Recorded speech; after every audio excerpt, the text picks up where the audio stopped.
నమస్తే, welcome to special topic. భారతదేశ వ్యాప్తంగా జనరల్ ఎలక్షన్స్ సంబంధించి ఎన్నికల కమిషన్ సిద్ధమవుతున్న పరిస్థితి. ఈసారి ఇండియా కూటమా లేదంటే ఎన్డీఏకి సంబంధించినటువంటి కూటమా ఏం అధికారంలోకి వస్తుందనేటటువంటి చర్చ జరుగుతున్న పరిస్థితుల్లో గతంలో మోడీ అధికారంలోకి వచ్చారు, ఏ అంశాలపైన వచ్చారనేటటువంటిది ఒక చర్చ. మరోవైపు ఈసారి రామ మందిర నిర్మాణం జరిగింది కాబట్టి డెఫినెట్గా అధికారంలోకి మళ్ళీ బీజేపీ వస్తుంది, లేదంటే సీట్లు పెరుగుతాయనేటటువంటి అంచనాలకు సంబంధించిన చర్చ. మంచి మనతో ఉన్నారు ఆర్థిక, సామాజిక, రాజకీయ విశ్లేషకులు కలీం భాయ్ ఉన్నారు మనతో. కలీం గారు చెప్పండి సార్, ప్రస్తుతం దేశవ్యాప్తంగా ఎన్నికలు జరుగుతున్నటువంటి తరుణంలో ప్రస్తుతం మోడీ మరలా సీట్లు పెరుగుతాయి రామ మందిర నిర్మాణం యొక్క ప్రభావంతో అంటున్నారు, మీరేం చెప్తారు? ముందుగా వీక్షకులకు, ప్రేక్షకులకు అందరికీ కూడా నా హృదయపూర్వక నమస్కారములు.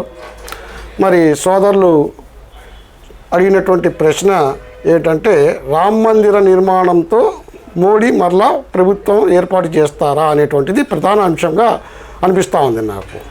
అదే అంశంగా చూసుకుంటా ఉంటే, రామ మందిర నిర్మాణం అనేది మోడీ ప్రభుత్వం ఘన విజయం కాదండి. అది రామ మందిర నిర్మాణం అనేది బాబ్రీ మసీదు రామ జన్మభూమి వివాదంలో దేశ అత్యున్నత న్యాయస్థానం ఇచ్చినటువంటి తీర్పుకు అనుగుణంగా ఆ తీర్పు మీద రామ జన్మభూమి ట్రస్ట్ వారికి ఆ భూమి అప్పచెప్పడం జరిగింది. అది కోర్టు తీర్పు. అది కేంద్ర ప్రభుత్వంలో మోడీ గారి ప్రభుత్వం వచ్చిన తర్వాత కేంద్ర ప్రభుత్వం ద్వారా చేసినటువంటిది అంశమే కాదు. ఇది ఒక వివాదాస్పదమైనటువంటి అంశం. ఈ వివాదాస్పదమైనటువంటి అంశం ఎప్పుడో బ్రిటిష్ కాలం నుండి ఉన్నటువంటి అంశం. దీన్ని దాదాపు 40 సంవత్సరాల క్రితం, అంటే 1980 దగ్గర నుండి విహెచ్పి రామ జన్మభూమి బాబరీ మసీదు వివాదాస్పద అంశాన్ని తీసుకొని మసీదు బాబర్ ఏదో ఆ 550 సంవత్సరాల క్రితం మసీదును రామలల్లా జన్మించినటువంటి ప్రదేశంలో అక్కడ ఉన్నటువంటి మందిరాన్ని కూల్చి బాబ్రీ మసీదును నిర్మించాడు బాబర్ అనే అంశం మీద వీళ్ళు హిందూ మత విశ్వాసించేటువంటి వాళ్లకు ఒక భావోద్వేగానికి గురి చేసి ఈ యొక్క అంశాన్ని భారతదేశంలో తీసుకుని వచ్చారు. హిందూ మతస్థుల భావోద్వేగాలను రెచ్చగొట్టేసి బాబర్ కూల్చిన చోటనే మేము మసీదు నిర్మిస్తామని చెప్పేసి ఒక నినాదంతో ఈ యొక్క బాబ్రీ మసీదు రామ జన్మభూమి వివాదాన్ని తెర మీదకు తీసుకొని వచ్చారు.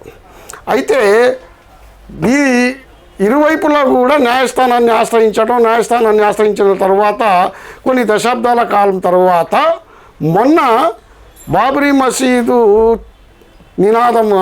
వివాదంపై రామ జన్మభూమి అనుకూలంగా భారతదేశ అత్యున్నత న్యాయస్థానం తీర్పు చేయడం జరిగింది.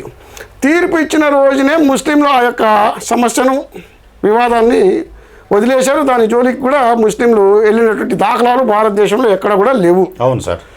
అయితే ఆ తీర్పు తరువాత ఇచ్చినటువంటి తీర్పు ఏదైతే ఉందో, 5 సభ్యుల బెంచ్, అత్యున్నత న్యాయస్థానం 5 సభ్యుల బెంచ్ ఇచ్చిన తీర్పు ఏదైతే ఉందో, ఆ తీర్పుపై అనేక మంది మేధావులు, న్యాయ కోవిదులు ఏమని చెప్పారంటే, ఇది ప్రలోభాలకు గురి అయ్యి ఇచ్చినటువంటి తీర్పు అని చెప్పేసి పలువురు ఆరోపణలు గుప్పించారు. మేధావులు, న్యాయ కోవిదులు అనేకులు ఇది ప్రలోభాలకి గురి అయ్యి ఇచ్చినటువంటి తీర్పు అని చెప్పేసి ఆరోపణలు గుప్పించారు. ఆ ఆరోపణలకు అనుగుణంగానే ఈ 5 సభ్యులు ఉన్నటువంటి బెంచ్లో రిటైర్ అయినటువంటి 3కి వారి పదవీ విరమణ అనంతరం వారి హోదాకు సంబంధించి పదవులు కూడా ఇవ్వడం జరిగింది. ఆ పదవులు ఇవ్వడంతో చాలామందికి వీళ్ళు ఆరోపణలు చేసినటువంటి వాళ్ళ ఆరోపణలు సరైనదే అనేటువంటి అనుమానాలు కూడా ఇవాళ భారతదేశంలో ఇవాళ అనేక మంది భారతీయులకు కలుగుతుంది. ఎందుకంటే చారిత్రాత్మకమైనటువంటి అనేక తీర్పులు ఇచ్చినటువంటి అనేక సుప్రీంకోర్టు న్యాయమూర్తులు ఉన్నారు. మరి వారు ఎవ్వరికీ కూడా పదవీ విరమణ అనంతరం వారికి పదవులు ఇవ్వనటువంటి తరుణంలో మరి ఆ కేసులో ఉన్నటువంటి 5 సభ్యుల్లో 3కి పదవులు ఇవ్వడంపై మరి న్యాయ కోవిదులు, మేధావులు చేసినటువంటి ఆరోపణలు ఏవైతే ఉన్నాయో ఆ ఆరోపణలకు అనుగుణంగానే వాళ్ళకు పదవులు రావడంతో ఓహో ఇది ప్రలోభాలకు గురి ఇచ్చినటువంటి తీర్పు అనేది జనంలో కూడా అనుమానాలు బయలుదేరి. అయితే ఏ తీర్పు అయినప్పటికీ కూడా అది తీర్పే. ఆ తీర్పుని ముస్లిం సమాజం శిరస వహించింది. మరి బాబ్రీ మసీదు విషయాన్ని ఆ రోజుతోనే వాళ్ళు వదిలేశారు. అయితే ఇది తీర్పుతో వచ్చినటువంటి అంశమే కానీ ప్రభుత్వం సాధించినటువంటి విజయం ఎలా అవుతుందని చెప్పేసి నేను ప్రశ్నిస్తూ ఉన్నాను. ఇది కోర్టు తీర్పుతో వచ్చినటువంటి అంశమే. ఇది ప్రభుత్వం సాధించినటువంటి విజయం కాదు. మరి విజయం కానప్పుడు దీనికి మోడీ గారికి కలిగేటువంటి ప్రయోజనం ఏంటి? ఒకటి. రెండోది ఏంటంటే, ఈ అంశానికి ప్రధానమైనటువంటి వివాదం ఏంటంటే, ఈ రామజన్మభూమి బాబ్రీ మసీదు అంశానికి ప్రధానమైనటువంటి వివాదం, బాబ్రీ మసీదు ఉన్న చోటనే రామ్లల్లా జన్మించారు కాబట్టి అక్కడ బాబరు ఉన్నటువంటి మందిరాన్ని కూల్చి మసీదును నిర్మించాడు కాబట్టి ఆ మసీదు ఉన్న ప్రదేశంలోనే మేము మందిరాన్ని నిర్మిస్తామని చెప్పేసి నినాదం ఇచ్చి దాదాపు మన దేశంలో సోదర భావంతో మెలిగేటువంటి హిందూ ముస్లింల మధ్య 40 సంవత్సరాలుగా అంటే 4 దశాబ్దాలుగా విద్వేషపూరితమైనటువంటి వాతావరణాన్ని సృష్టించి 1992 డిసెంబర్ 6న మరి చారిత్రాత్మక కట్టడమైనటువంటి పవిత్ర బాబ్రీ మసీద్ని కూల్చివేయడం జరిగింది. కూల్చివేసిన తరువాత మరి మొన్న నరేంద్ర మోడీ 2 గవర్నమెంట్లో సుప్రీంకోర్టు తీర్పు ఇవ్వటం, ఆ తీర్పు తర్వాత ఆ యొక్క వివాదాస్పదమైనటువంటి భూమి మొత్తం మందిర ట్రస్ట్కు చెందటం, మరి ఆ రామ మందిర ట్రస్ట్కు చెందిన తరువాత అక్కడ మందిర నిర్మాణం జరపటం జరిగింది. ఇది వాస్తవం. అయితే ప్రసార సామాజిక మాధ్యమాల ద్వారా మాకు తెలుస్తుంది ఏంటంటే, మాకు ఆహ్వానం లేదు, ఇంతవరకు మేము అయోధ్య వెళ్ళి రామ మందిరం నిర్మాణం చూడలేదు. ప్రభుత్వం కానీ మరి హిందూ మత పెద్దలు కానీ మాకు ఆహ్వానిస్తే మేము కూడా వెళ్ళి చూసి వచ్చేవాళ్ళం. అయితే మాకు ఆహ్వానం లేదు కాబట్టి మేము చూడలేదు. కానీ ప్రసార సామాజిక మాధ్యమాల ద్వారా మాకు తెలిసినటువంటి అంశం ఏంటంటే, ఎక్కడైతే బాబ్రీ మసీదును కూల్చారో, ఎక్కడైతే రామ్లల్లా జన్మించాడు అక్కడే మేము కట్టి తీరుతామని చెప్పేసి నినాదం ఇచ్చారో ఆ ప్రదేశానికి 3 కిలోమీటర్ల దూరంలో రామ మందిరం నిర్మాణం చేశారనేది తెలుస్తూ ఉంది ఈ మాధ్యమాల ద్వారా. మరి నిజంగా మీరు రామ మందిరాన్ని మసీదుకు ఆనుకొని కట్టినా కూడా మీతో పాటు ఈ భారతదేశంలో ఉన్నటువంటి ముస్లింలు మీతో జత కట్టి భుజానికి భుజం పెట్టి రామ మందిర నిర్మాణంలో మేము కూడా మా శ్రమదానమో ఆర్థిక దానమో ఏదో మేము భాగస్వామ్యంగా మేము కూడా మీతో పాటు నిలబడేవాళ్ళం. మరి బాబ్రీ మసీదు కూల్చిన చోట కట్టకుండా 3 కిలోమీటర్ల దూరంలో మీరు 40 సంవత్సరాలు భారతదేశంలో విద్వేషపూరితమైనటువంటి వాతావరణాన్ని సృష్టించి సోదరులాగా ఉన్నటువంటి హిందూ ముస్లింల మధ్య మీరు విద్వేషాలు లేపి మీరు సాధించింది ఏమిటి? కనీసం బాబ్రీ మసీదు కూల్చిన చోట 1 కిలోమీటర్ దూరంలో మేము రామ మందిరం నిర్మించుకుంటాము అంటే 1986 శిలాన్యాస్ జరగక ముందే అక్కడ రామ మందిరానికి ఇరువైపులా హిందువులు ముస్లింలు అంగీకరించేవారు. మరి ఇవాళ మీరు బాబ్రీ మసీదు కూల్చిన చోట కాకుండా మరి 3 కిలోమీటర్ల దూరంలో నిర్మించినటువంటి రామ మందిరం, మరి ఈ రామ మందిరం మీ ఘన విజయం ఎలా అవుతుంది? ఏ హిందూ మతాన్ని విశ్వసించేటువంటి సోదరులు ఉన్నారో వారి భావోద్వేగాలను రేపి వాళ్ళు భావోద్వేగానికి గురయ్యేలాగా చేసి మరి మా రామ్లల్లా అక్కడే జన్మించారు, బాబర్ అక్కడే కావాలని చెప్పేసి రామ్లల్లా మందిరాన్ని పడగొట్టి మందిరాన్ని తొలగించి మసీదులు నిర్మించాడు అని చెప్పేసి మీరు ఇచ్చినటువంటి నినాదాలు ఉన్నాయే, మరి ఇవాళ ఆ నినాదాలు ఏమైపోయాయి? ఆ స్థలం అక్కడ ఖాళీగానే ఉంచవలసినటువంటి అవసరం ఏముందని చెప్పేసి మేము మీ ద్వారా హిందూ సోదరులు ఒక ఆలోచన చెయ్యాలని చెప్పేసి లౌకికవాద భావాలతో దీన్ని ఒక మంచి ఆలోచనతో మరి ఆ రోజున 1986లో శిలాన్యాస్ చేసేటప్పుడే మేము బాబ్రీ మసీదుకి 1 కిలోమీటర్ దూరంలో మేము మసీదుకి అంతరాయం లేకుండా మేము అందరం కట్టుకుంటానంటే సమస్య పరిష్కారం అయిపోయి ఉండేది. లేదా మసీదుకి ఆనుకొని మేము మందిరం కడతామన్నా కూడా మీతో పాటు మేము నిలబడి భారతదేశంలో ఉన్నటువంటి ఈ గంగా జమున సంస్కృతి ఏదైతే ఉందో ఆ సంస్కృతికి అనుగుణంగా మీతో మేము భాగస్వామ్యం అయ్యేవాళ్ళం. మరి ఈ విషయానికి ఇంత రాద్ధాంతం చేయవలసినటువంటి అవసరం ఉందా అని చెప్పేసి నేను మీ ద్వారా భారతీయులందరినీ కూడా ప్రశ్నిస్తూ ఉన్నాను. మరి ఈ విషయం మనం ప్రజల్లోకి తీసుకెళ్ళి ఇది కేవలం రాజకీయ అంశమే గానే దీన్ని పరిగణలోకి తీసుకొని మనం అందరం కూడా ఈ రాజకీయం చేస్తున్నటువంటి వాళ్ళకి మందిర్ మసీద్ పేరిట రాజకీయం చేస్తున్న వాళ్ళకి అందరికీ కూడా మనం గుణపాఠం చెప్పాల్సినటువంటి అవసరం ఉంది. మరి ఈ రోజున బాబరీ మసీదు కూల్చివేసిన తర్వాత కూడా ముస్లింలు ఎవ్వరు కూడా భావోద్వేగాలకు గురి కాకుండా, మరి రామ మందిరం నిర్మాణం జరిగినా కూడా ఎక్కడ భావోద్వేగాలకు గురి కాకుండా ఇవాళకి కూడా లౌకికవాద భావాలతోనే మరి ఇరువైపులా మంచోళ్ళు ఉంటారు, చెడ్డోళ్ళు ఉంటారు. మనం కొంతమంది మంచోళ్ళని తీసుకొని అందరూ మంచోళ్ళని అంచనా వేయలేము, కొంతమంది చెడ్డవారిని తీసుకొని అందరూ చెడ్డవారని అంచనా వేయలేము. అయితే దేవుడు మనకు ఒక మేధస్సు ఇచ్చాడు కాబట్టి ఆ మేధస్సు ద్వారా మంచి చెడుని గ్రహించి రాజకీయాలని నుండి మతాన్ని దూరం చేయాల్సినటువంటి అవసరం ఉంది అని చెప్పేసి మీ ద్వారా ప్రజలకు తెలియజేసుకుంటాం. ప్రస్తుతం మనం చూసినట్లయితే కనుక ఏదైతే దేశవ్యాప్తంగా పెద్ద ఎత్తున కూడా ప్రచారం వచ్చినటువంటి పరిస్థితి, ప్రస్తుతం చర్చ మాత్రం ఈసారి మోడీకి 350 సీట్లకు పైకి వస్తే 450 సీట్లకు పైకి వస్తాయి, ఎందుకంటే అయోధ్య రామాలయ నిర్మాణం ఆయన ద్వారానే జరిగింది అనేటటువంటిది.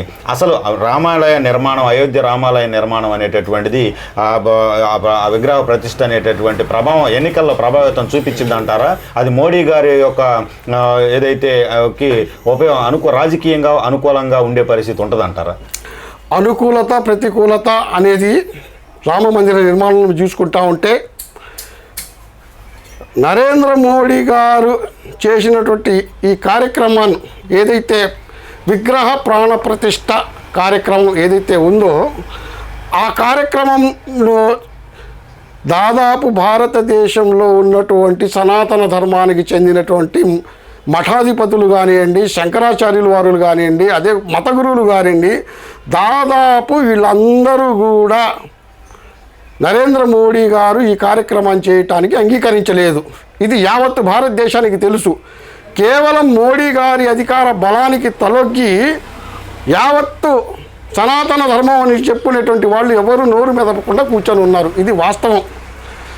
ఎందుకంటే ఏ మనువాదులైతే, నేను అందరినీ చెప్పట్లేదండి, బ్రాహ్మణులు కానివ్వండి, వైశ్యుల్ని కానివ్వండి, క్షత్రియులను కానివ్వండి, ఎవరిని కూడా ఏ కులాన్ని కూడా నేను చెప్పడం లేదు. ఎవరైతే మనువాద భావజాలంతో ఉన్నారో వాళ్ళ అందరికీ ఆలోచన ఏంటంటే ఈ ప్రాణ విగ్రహ ప్రతిష్ఠ కార్యక్రమం జరిగిన తర్వాత వారి దృష్టిలో ఎవరైతే శూద్రులుగా పిలువబడతారో ఆ శూద్ర జాతికి చెందినటువంటి వ్యక్తుల్లో నరేంద్ర మోడీ కూడా ఒకడు. ఆయన కూడా శూద్రుడే. మరి అటువంటి శూద్రుడు అయినటువంటి శ్రీ నరేంద్ర మోడీ గారు విగ్రహాన్ని తాకేటువంటి అర్హత లేదని చెప్పేసి శంకరాచార్యుల వారు ప్రకటన ఇవ్వటం జరిగింది. మరి ఆ విగ్రహాన్ని తాకేటువంటి అర్హత లేని నరేంద్ర మోడీ గారి చేత విగ్రహ ప్రాణ ప్రతిష్ఠ చేసినటువంటి కార్యక్రమం అయితే పైకి మాత్రం మా మోడీ అంటున్నారు కానీ నాకు తెలిసి లోన రగిలిపోతూ ఉన్నారు. ఎందుకంటే ఒక కుగ్రామంలో మనం అందరం కూడా చూస్తూ ఉన్నాం.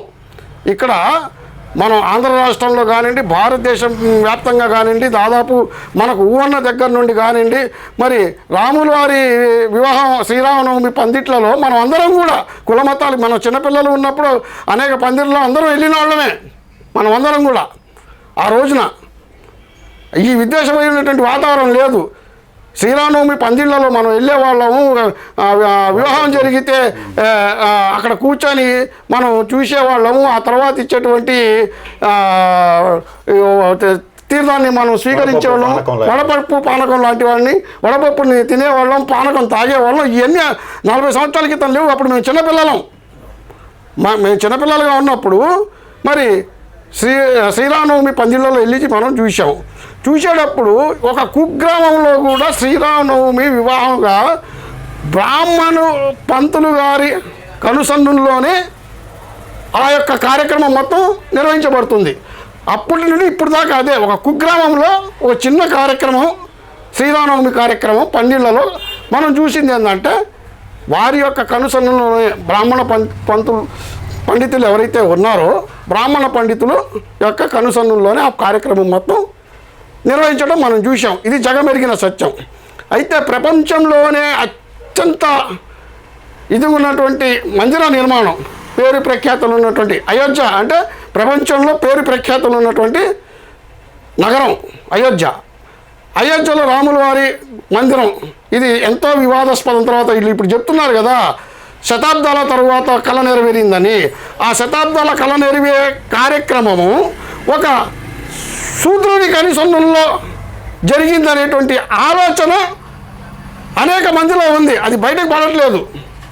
అది ప్రతికూలమైద్దా అనుకూలమైద్దా? మేము ముస్లింలు వ్యతిరేకం కాదు, మేము ఇంకా హ్యాట్సప్ చెప్పేది ఏంటంటే నరేంద్ర మోడీ గారికి ఒక ముస్లింగా నేను హ్యాట్సప్ చెప్పేది ఏంటంటే ఆయన తనతో పాటు ముర్ము గారిని కూడా తీసుకెళ్ళినట్టయితే నిజంగా అతనికి మేము సెల్యూట్ కొట్టేవాళ్ళం.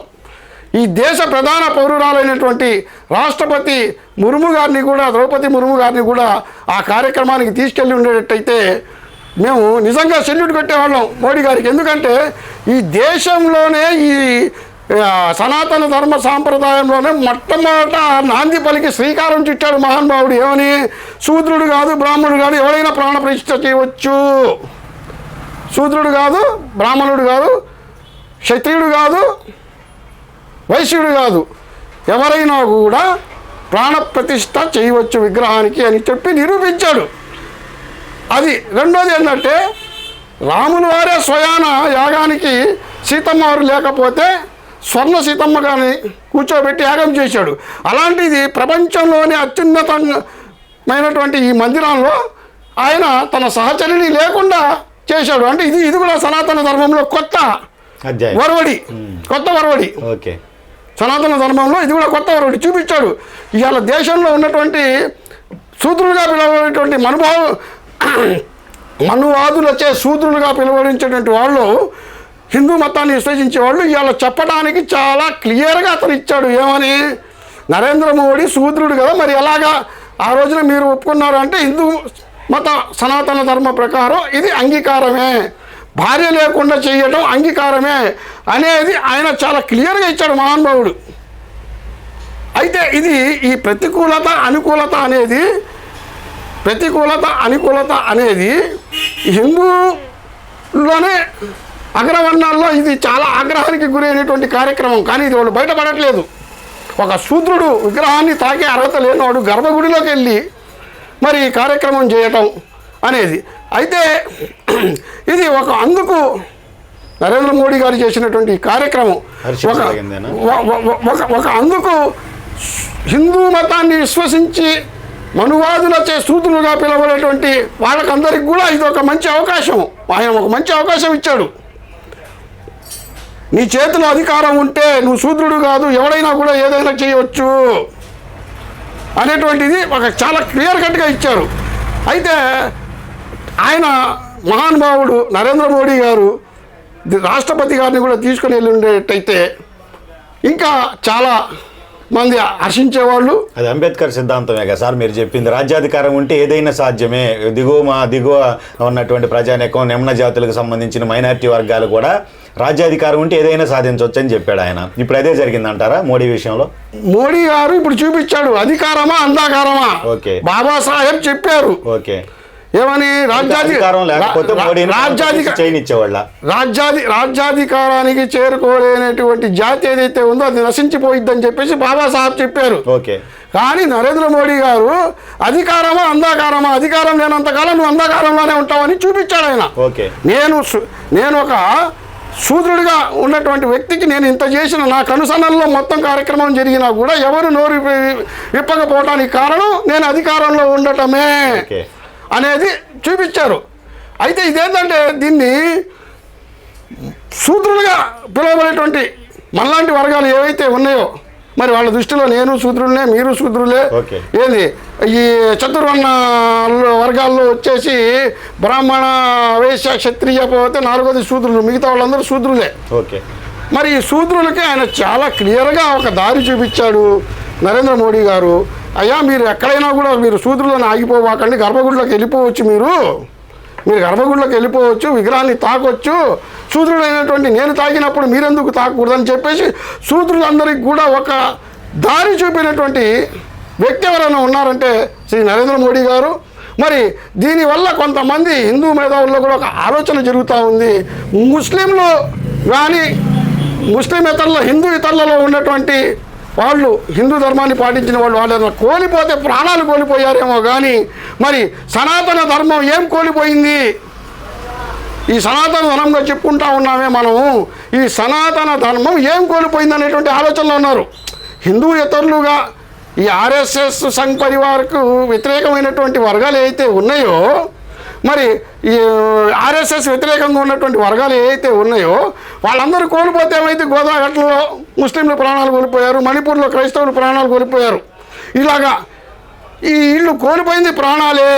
మరి నరేంద్ర మోడీ గారి ఈ చర్య వల్ల సనాతన ధర్మం కోల్పోయింది ఏంటనేటువంటి ఆలోచనలో ఉన్నారు. ఇది వాస్తవం. మరి ఈ ఆలోచన, ఈ చర్చ ఇలానే ఎన్నికల దాకా కొనసాగితే నరేంద్ర మోడీ గారికి అనుకూలత ప్రతికూలత అనేటువంటిది అంశం వచ్చిద్ది. అది ఈ చర్చ ఇలానే భారతదేశంలో కొనసాగుతూ ఉండిద్ది. మరి ఇది అనుకూలమా వ్యతిరేకత అనేది మీరే ఆలోచించి నిర్ణయం తీసుకోగలరు. మోడీ గారిని ఈ ఇష్యూ బేస్డ్ మీరు మోడీ గారిని అనుకూలమా ప్రతికూలమా మీ అభిప్రాయం ఏంటి అసలు? మొట్టమొదటండి, నేను దాదాపు 30 సంవత్సరాల పై నుండి మీ అందరికీ తెలిసినటువంటి విషయమే, జనాలందరికీ తెలిసిన విషయమే, ఎస్సీ ఎస్టీ బీసీ మైనారిటీ కాన్సెప్ట్తో పనిచేస్తున్నటువంటి వ్యక్తిని నేను. ఈ ముస్లిం యునైటెడ్ ఫ్రంట్ కానివ్వండి, ముస్లిం జేఏసీ అని కానివ్వండి, లేకపోతే సామాజిక రాజకీయ విశ్లేషకుడుగా కానివ్వండి, ఇవన్నీ కూడా నేను మొట్టమొదట నేర్చుకుంది ఏంటంటే ప్రజా ఉద్యమంలో వచ్చేటప్పుడు ప్రజా ఉద్యమాల పరంగా నేను నేర్చుకున్నది ఏంటంటే ఎస్సీ ఎస్టీ బీసీ మైనారిటీల సంక్షేమము, ఆ కాన్సెప్ట్ మీద పనిచేస్తూ ఉన్నాను. ఇవాళ వరకు దాన్ని నన్ను కాదనేటువంటి వాళ్ళు ఎవరు లేరు, ఎవరు ఏలెత్తి చూపేటువంటి పరిస్థితి లేదు. అయితే ఇక్కడ మోడీ గారు చేసినటువంటి చర్య ఏదైతే శూద్రుడిగా ఆయన చేసినటువంటి దాన్ని శూద్రుడిగా నేను హర్షించాను.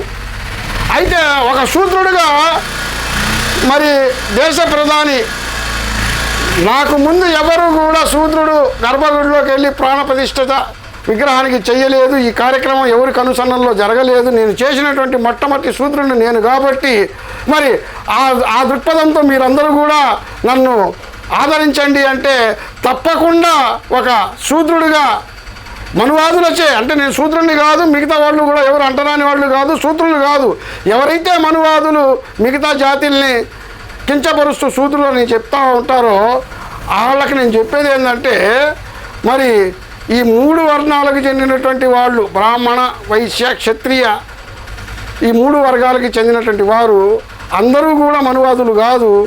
ఆ ఆలోచన ఉన్నటువంటి వాళ్ళకి నేను చెప్పేది ఏంటంటే, మీరు ఆ ఆలోచనతో మోడీ గారిని ఒక శూద్రుడు చేశాడనేటువంటి ఆలోచనతో మీరు చూస్తూ ఉన్నప్పుడు, మరి మోడీ గారు నేను ఒక శూద్రుడిగా చేశాను, మరి నన్ను అందరూ కూడా శూద్రులందరూ కూడా నన్ను ఆదరించండి అంటే తప్పకుండా మనువాదులచే పిలువబడేటువంటి శూద్రుడిగా మనువాదులకు గుణపాఠం చెప్పడానికి మా శూద్రుడికి మేము సపోర్ట్ చేస్తున్నామని చెప్పేసి తప్పకుండా చేస్తానండి. అయితే ప్రధాని గారు బహిరంగంగా చెప్పాలా, మోడీ గారు ప్రధానిగా కూడా కాదు, శ్రీ నరేంద్ర మోడీగా నేను చెప్తా ఉన్నాను, నేను ఈ 3 అగ్రవర్ణాలకి చెందినటువంటి వాణ్ణి కాదు, నాలో ఆ మనువాద భావాజాలం లేదు కాబట్టే నేను ఒక శూద్రుడైనా కూడా నేను ప్రాణప్రతిష్ఠ చేశాను, గర్భగుడిలోకి వెళ్ళాను, భార్య లేకపోయినా నేను ఈ కార్యక్రమాన్ని విజయవంతంగా చేశానని చెప్పేసి మోడీ గారు బహిరంగంగా చెప్పిన రోజున తప్పకుండా నా యొక్క అన్ని విధాల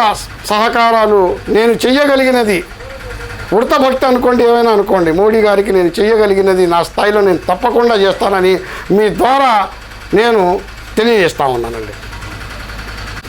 థ్యాంక్ యూ కలీం గారు. మరైతే ముస్లిం ఫ్రంట్ యునైటెడ్ ఫ్రంట్కి సంబంధించినటువంటి అధ్యక్షులుగా, అలాగే రాజకీయ సామాజిక విశ్లేషకులుగా ఉన్నటువంటి మహమ్మద్ కలీం గారికి సంబంధించినటువంటి విశ్లేషణకు సంబంధించి చూస్తే కనుక, ఆయన అభిప్రాయానికి సంబంధించి చూస్తే కనుక, ఏదైతే సనాతనంగా వస్తున్నటువంటి మనుధర్మానికి సంబంధించి ఇతర సమాజం ఏదైతే ఉంటుందో వాళ్ళందరూ కూడా కించపరచబడే పరిస్థితి ఉండేటటువంటి నేపథ్యాన్ని చూసుకుంటే కనుక, దానికి భిన్నంగా భారత ప్రధాని హోదాలో మోడీ చేసినటువంటి ఒక విగ్రహ ప్రాణప్రతిష్ఠ అనేటటువంటిది, అయోధ్య రామాలయానికి సంబంధించినటువంటి విగ్రహ ప్రాణప్రతిష్ఠ కార్యక్రమం అనేటటువంటిది ఎంతో ఆదర్శం భారతీయులందరికీ. మనువాదులకు మాత్రం ఇది గొడ్లపెట్టు చంపపెట్టు అనేటటువంటి ఒక అభిప్రాయాన్ని అయితే చెప్తున్నటువంటి పరిస్థితి మొత్తం మీద కనిపిస్తుంది. మోడీ ప్రధాని హోదాలో కాకపోవచ్చు, వ్యక్తిగతంగానైనప్పటికీ కూడా ఆయన యొక్క అభిప్రాయం బహిరంగంగా తెలియజేయాల్సినటువంటి అవసరం ఉంది.